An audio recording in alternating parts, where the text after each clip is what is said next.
if you're not at the game, as it were, you can't win. So like if you want to opt out of social media and not do it or not do it well, you can still be successful, but you are limiting your ceiling on some level. 100%. There's so much data coming out now about the younger generations using, TikTok, for example. I search things on TikTok before I'm searching it on Google. Yeah. So I anticipate that will slightly change and shift as platforms adopt the more search engine optimizing sort of approach to social media. Welcome to the Neon Buzz, where we offer marketing advice for oral, aesthetic, and other elective healthcare professionals. Sit back and relax while we share our digital marketing secrets to help you grow your practice. Hello and welcome to the Neon Buzz. Yeah, not the Digital Orthodontist Live. No, this is a sort of takeover, I guess. A little different? Yeah, a little different of Neon Buzz, which is an exceptional podcast that the team here at Neon Campus does.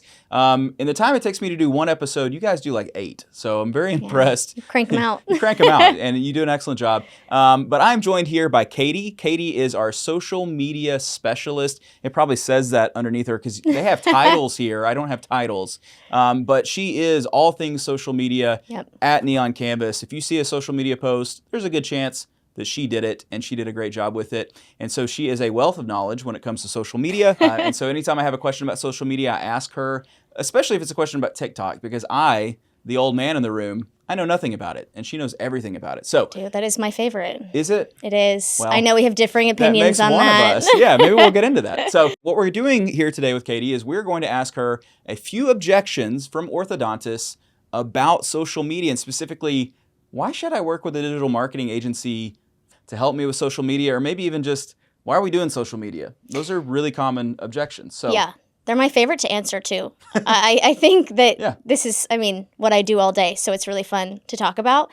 The concept that social media is a waste of time, do you hear that a lot? I hear it a lot, actually. Okay. I hear people that I think, and I say this in lectures because you may or may not know this, like my first lectures in orthodontics were on social media. I was a perceived expert on social media for a period of time until I got lazy and kind of stopped doing it. Maybe still am a little bit, but I would answer this question. People are looking for permission to not do social media, basically. I think that's the question behind the question is like, I don't want to do this. Can you tell me why I'm justified in not wanting to do this? And basically, can you give me something I can say to my team because they keep asking me to do it? So social media is a waste of time, isn't it? That's what they'll say to me. And I think that's the easy way out, right? That's, I don't have time. It's a waste of time. I don't see it as a lead source, that sort of thing. I think if you are just posting randomly, or you're posting because someone told you to, or you think that someone online said post every day and that's the best way to reach new people, it is a waste of time. If you're doing it that way, it makes absolutely no sense. If you have a well thought out strategy behind it and you're doing certain things with certain posts to get to that non-follower audience, then you're golden. That's the golden ticket. The algorithm, as you know, is always changing. So there's always little different tricks to do with different posts, and everything has a reason behind it. That is my favorite way to answer that question, and get people more invested into why it is a good idea to do it. There's also the paid side of social media and the organic side of social media. I work more in the organic side, so not putting any money behind a post, just what you would see if you search Saddle Creek Orthodontics. Sure. And I think that that's a really cool opportunity because you can go viral, you can reach people without putting any money and investment behind it. It's more of a time investment. Sure. So there's a little bit of a difference there. But I see it as a huge opportunity. Yeah, I do too. So you're sort of preaching to the choir here a little bit. One of the things that I will say is that to the person who asks me, because this is a really good, is social media a waste of time? If you're not going to do what it takes to make it good, and let's just boil it down, social media is storytelling. It's a platform to tell a story. We love stories. What we don't love are things that feel like they're being done out of obligation, or that aren't really interesting or engaging, or that don't look good, or that make me not want to go see you, So I guess on some level, when I start a lecture on social media, I always start with storytelling. Yes. Because you need to understand that first. And so to the person who objects, is social media a waste of time? It is if you don't want to do it, and that shows. Yes, yes. Or if you're not going to do it well. But if you are going to do it well, it doesn't have to be you, like as the orthodontist either. No. It could be someone on your team or someone's on your team. Yeah. If they want to do it good and it fills their cup and they're great at it, you will find an audience for it. 100%. And those people over time, either by influence or they themselves, will bring more people into your practice. Yes. Is that fair? Oh, 100%. I think that, I'm talking to doctors, treatment coordinators, office managers, and there is a certain amount that I can teach someone about the how to use it. Yeah. But my favorite part is teaching the why of using it, why you're going to use it for a business sense and not just, an influencer or aesthetics. I like to think about it as more of a numbers game than an aesthetics game. I think that aesthetics play a decent part, but walking someone through like the analytics of why something works is, I feel like kind of breaks that barrier of it being a waste of time, because everybody understands numbers, especially if you're breaking down a metric, that can make sense for anyone. I like that. Yeah. I think orthodontists, by and large, are pretty analytical, quantitatively minded people. In orthodontics, like when you start training on how to do an orthodontic case, it's all numbers. It's like you measure the Ceph and you come up with this like equation and you say, this is how I should treat it. And so I think at our core, most of us think that way. Yeah. And maybe that's part of why social media can be an issue, is because those are not skills innate to most of us. Yeah. For whatever it's worth, as a kid, like I would, make websites and design stuff, and I would do videos. Like I have a certain creative side, like as it were. Was in plays, mom directed plays, yada, yada, yada. Like for some people, that's not natural. And I think the reality is and for some people, they're not comfortable in front of a camera. Yeah. To be fair, neither was I until I did it 1,000 times. I think that's hard. It's hard to believe, Kyle. No, it's not. I'm a shy person. Like it's funny. It's anything in life. You kind of have to do it a few times before you get good at it. And it may be that, some people are never going to be the star of the show, but a lot of orthodontic practices that I follow, the stars are the team members. Yes. And so another thing that I will say about social media, and maybe we're off tangent from what the objections are, but I think it's important to this idea of it's a waste of time. Who are you speaking to with social media? Who are you telling stories to? Like we're talking, mostly the assumption is, well, it's going to be a patient or a parent of a patient who comes in and sees me. Right. Well, that's part of it. But what are some other groups that we're talking to? I'll give you one. One would be like referring dentists or the people in the referring dental office that you're now top of mind with. Then maybe they're more likely to refer to you. Are there others? Oh my gosh, 100%. You have to think about schools too. Like they are kind of playing the same game you are a lot of the times in their marketing, and other small businesses in general are playing the same game when it comes to social media in the same community. You just have different things you want to sell to them, right? So I always talk to in the sense of maybe a millennial mom, which is going back to the parent thing, but somebody may never look at your website. They may only be sharing your social media. Sure. Just the way a referring dentist might only see your social media because you were tagged in something, and if you're doing everything correctly, you'll show up on their page. But it should show that full view of what your practice is, because like you said, your audience can be a little off of what you are directing it to be, right? Sure.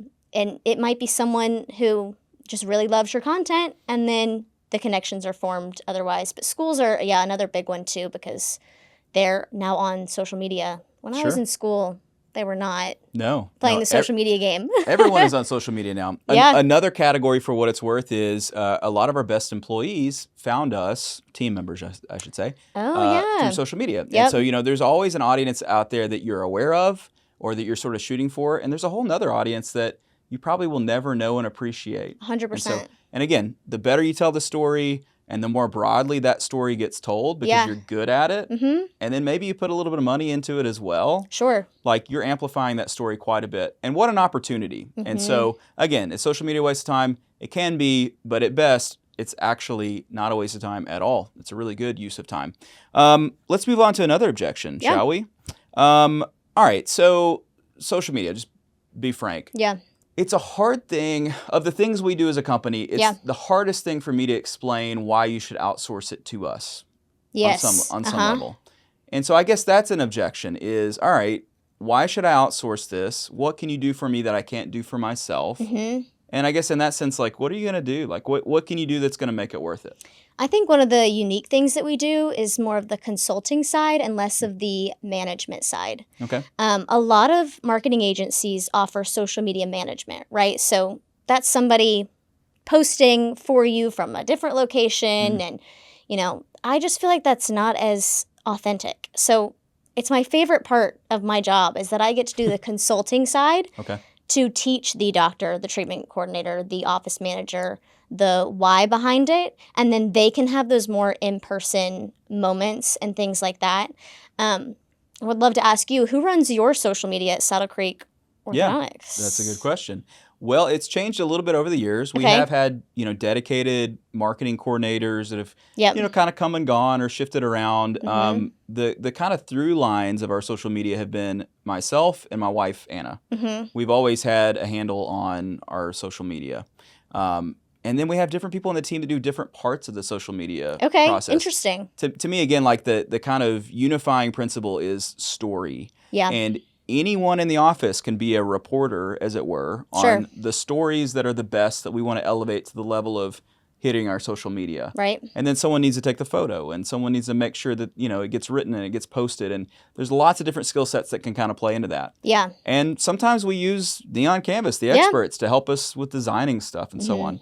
Very long answer, I realize, but it is a group effort. I just think, you're talking about the storytelling element. Can you imagine if somebody on the other side of the country was running Sounds awesome. your social media? It's National Donut Day from Saddle Creek Orthodontics. Right. I think that it's not, you lose that storytelling element, and it certainly can be done. And I know that some practices, that's how they run and it works for them. But 9 out of 10 times when I'm looking at hundreds of orthodontic practice social media, the ones that are more successful are the ones where it's someone in your office. Sure.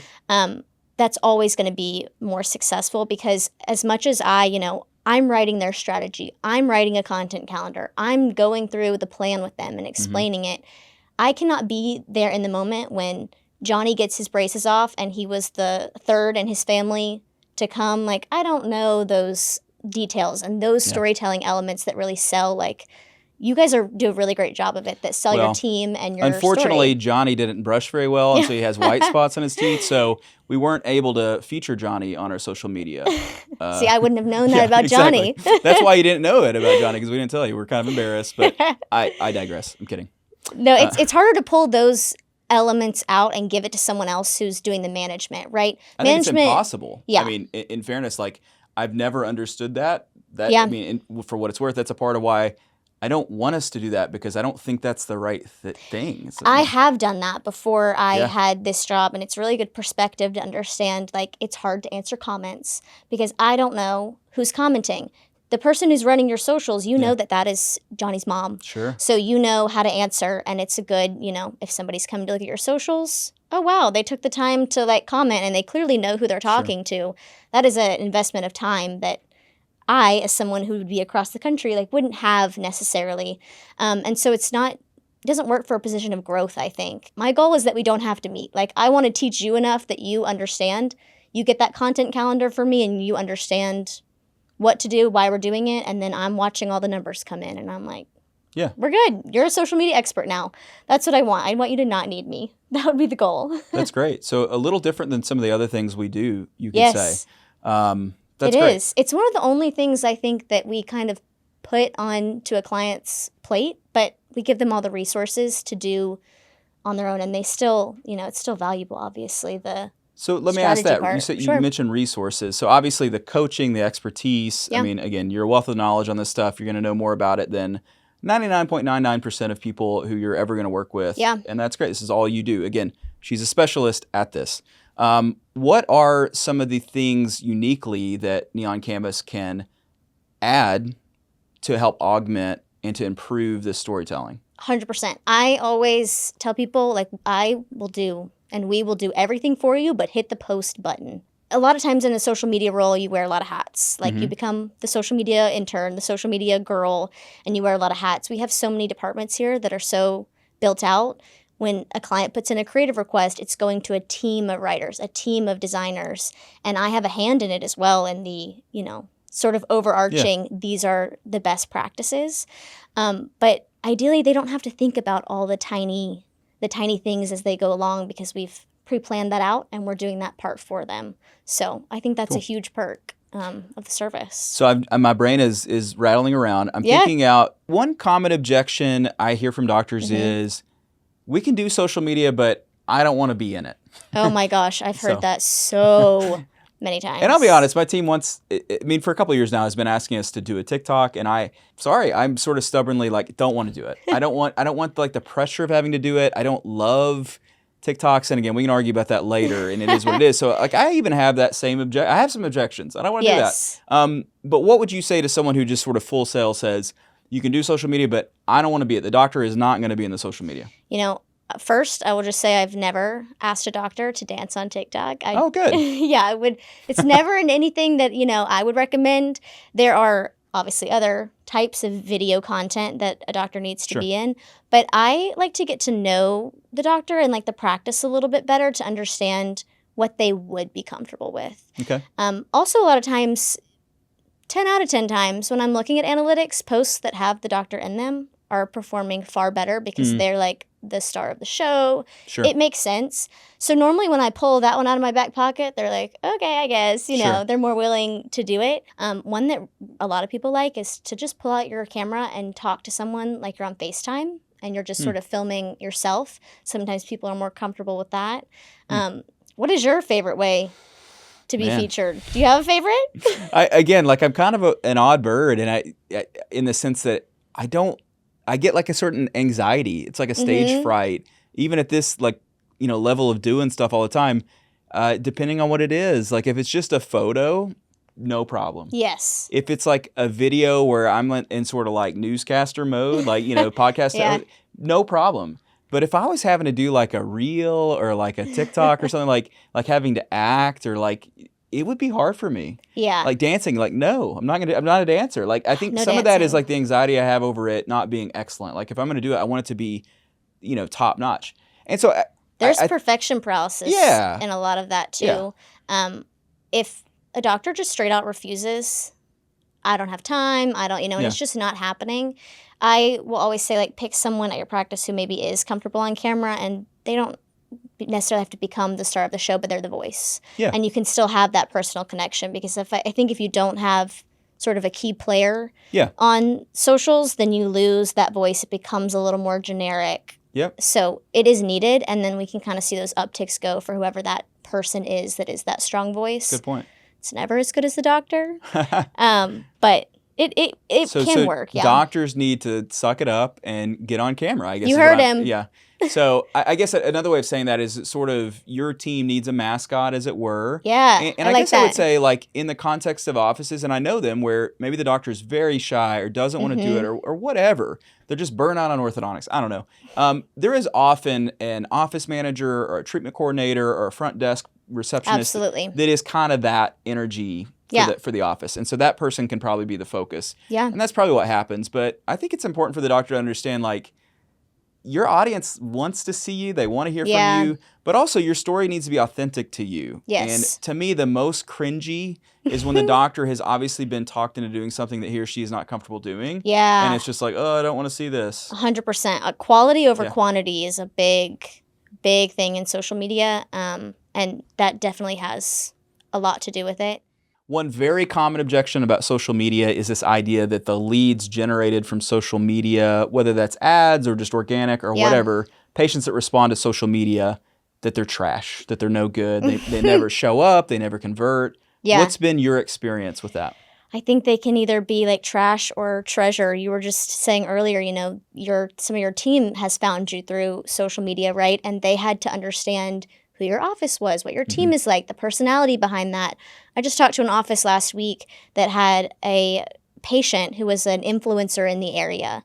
And they came to the practice, they became a patient because of the way that they saw their team show up on social media.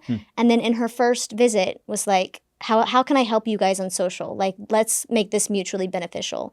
So I do hear their trash thing, and there's no I don't know. I'm not on the side of leads like you are, where you're having them actually show up to your practice and they're not showing up. But I definitely see the success side of it, where you get someone who is just really great because they fully understood who you were as a team and what set your practice apart from others. Yeah, to me, it's a numbers game. I think I agree on some level that the typical lead from social media is going to show up less frequently. They're going to convert less frequently on average, again, with a large sample size, relative to a Google Ads patient versus a website like search engine optimization, like organic search patient, versus like, what's your best? Well, a dentist sent them over and told them that they were ready to start, or an internal marketing referral, like it's the cousin or sister or mom of a patient. Well, obviously those are going to convert more often. Yeah. And if I could have an endless supply of that, I wouldn't need digital marketing. Yes. The reason we're having this conversation is because we don't all have an endless supply of the lowest hanging fruit. Yes. And so you kind of have to accept that, it's a little bit more of a high risk, thing, but believe me, enough convert to make it justifiable. And you can measure that and you can put a number on it. I do think that will start to change as social media becomes more of a search engine, because you have to think people are in a different, decision-making process when they're searching Google and coming across a Google ad or something, a search ad where they were purposefully looking for that. Whereas on social media, it's popping up while they're trying to go through other things. They're in a different spot in their journey. But there's so much data coming out now about the younger generations using, TikTok, for example. I search things on TikTok before I'm searching it on Google. Yeah. So I am curious to see, and I anticipate that will slightly change and shift as platforms adopt the more search engine optimizing sort of approach to social media, which for sure is a whole nother maybe topic. What gets me on TikTok. And the last thing I would just add to it is that I don't think any of this is monolithic in the sense that I don't think that a patient who finds you only does this one thing. A lot of times there's multifactorial nature to it, where they check out your social media after they've seen your website, after they've been recommended, or they ask a mom's group on Facebook or whatever it is. And so if you're not at the game, as it were, you can't win. So like if you want to opt out of social media and not do it or not do it well, you can still be successful, but you are limiting your ceiling on some level. 100%. I would definitely agree. I would love to throw an objection your way if you're up for it. I am up for that. As long as it doesn't involve a TikTok dance, I'm good. No TikTok dancing. But in preparation for this episode, I talked to the sales team a little bit about what some objections they hear are from doctors. I mean, I'm sure it's similar to what you hear. But when thinking about working with a marketing agency, maybe they never have before, there's this concept of sticker shock that they get at kind of like the price of things and whatnot. So I'd love your take on it and what you kind of, the conversations you're having with people about it. Sure. Yeah. The first thing I would say about price is what we charge as an agency, in my opinion, and again, I'm biased, I co-own this thing, is very fair relative to the return that people get. Yeah. I know what other companies charge. When it's apples to apples, what we charge is fair. Yeah. And fair to me means that you can guarantee a certain range of return on investment. And so for me, a return on investment of 1 covers the cost, doesn't cover the time and the effort and all that, doesn't give you profitability. You should never do it. Okay. Return on investment of 2 to 1 would kind of help you break even. Yeah. It makes up for the time, the effort, and so on. If you can get to a return on investment of 3 to 1, to me, that feels like something that's worth investing in that thing. Yeah. Now, if you can get to 4 or 5 or 6 or 7 or 8, bring it on. Yeah, amazing. Then it's just, it's gravy. And when we look at the ROI, and the thing about digital marketing is very measurable. Yes, As much as any other marketing that you could ever do, digital is measurable. It's analytical. It's quantitative. Which doctors love. Which we all love. Yeah, and the proof is in the pudding. You'll get to a point where you recognize, okay, the return is there. Yeah. The other thing I was just say of sticker shock is there are some things that you try for a year. And if for whatever reason you try this for a year and maybe the return's there, but you didn't enjoy it or you don't want to do it anymore, well, nothing's making you do it. Yeah. So it's one of these things that I don't feel like there should be a lot of regret.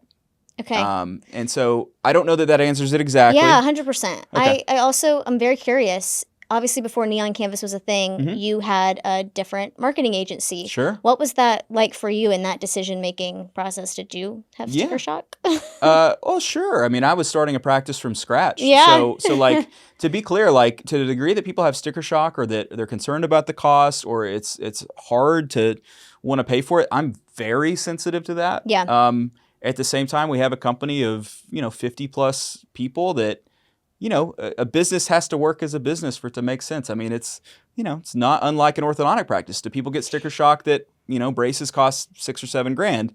They do. Yeah, Does that of mean that course. it's not worth that? Well, no. Yeah. So when I was making those decisions, absolutely. And it was a little bit of a newer world, and I didn't know it very well. Okay. And so, I remember, pushing back on price and, Yeah. having like concerns about this or that or whatever. And did you start really big and then figure out what was working? Because I know some people go about it differently. They start small, they start big, Well, what's interesting is I was their first healthcare client. Oh, interesting. Yeah. And now we're so specialized over here. Yeah. So, well, this exists because of that experience. Yeah. I mean, no offense to anyone, but, No, yeah. as I was kind of walking around the AAO exhibit hall, there was not an option that spoke to me in the way that I needed it to.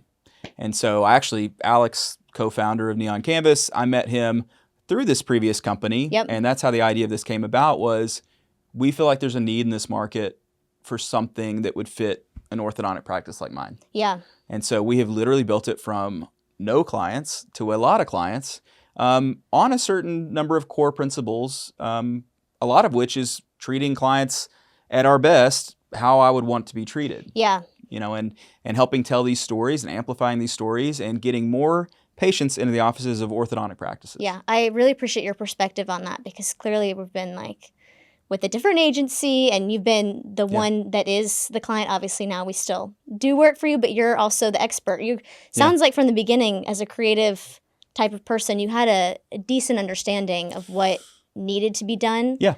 Was it hard to hand that off ever? Oh, sure. Yeah. This is fun. This is like with my psychiatrist. No, I am a control freak and I'm OCD, but I know my limits. Okay. I've never thought I was a world's expert, to be frank, on anything. Yeah. I mean, maybe in the orthodontic realm at a time, you can be the expert. The saying is in the land of the blind, the one-eyed man is king. And that kind of has a rude connotation. But what I just mean is that to the degree that I was really interested in Facebook right as it was coming out, maybe there was a period where I was one of the better experts at it. And my mom's a teacher, and I'm a teacher at my heart. I teach at the dental school, and I've always wanted to educate and teach and share. And then, of course, there was a shift there where it became, now I own a company that does these things. And that was hard for me. Yeah. That control, giving that up was harder for me than any of the other stuff. It was now being a biased person who runs a company that does it for profit. Yeah. And so when I talk to people about social media or digital marketing, I want them to always know that I'm trying to do it in the most honest and objective way that I can. And I think people appreciate that. Yeah, because you've been there. Because I've been there and I've done it. And anyone who ever wants to come to me and say, can I do this for free? That's kind of what this episode has been about. Yes. You can. And it always comes back to this, but should you? Yeah. And for most people, the answer is probably not. Yeah. Because at the end of the day, not doing it is going to cost you more than doing it with an expert like Neon Canvas. Yeah.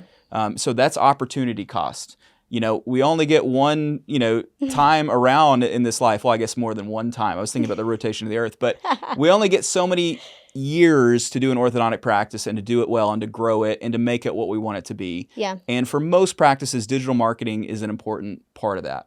And I know we do a great job with it. Yeah. And we're not a fit for everybody. And I will personally help you do it yourself if you really want to. But let's check back 6 months later and see if you're still doing it. That would be my bet with Love you. it. Love it. I feel like it's a good way to wrap this episode. I think so. Katie has done an awesome job. You can see why she's our social media specialist here at Neon Canvas. If you have any other questions about social media, hit me up. Hit Neon Canvas up on Instagram. Always got to plug Hit the us socials. up. Is that what people say these days? I don't know. It sounded good. You can reach out to us and let us know, and we'll help you. But this has been fun to look at the things that orthodontists say to me and then to find that there's answers for them. It feels good.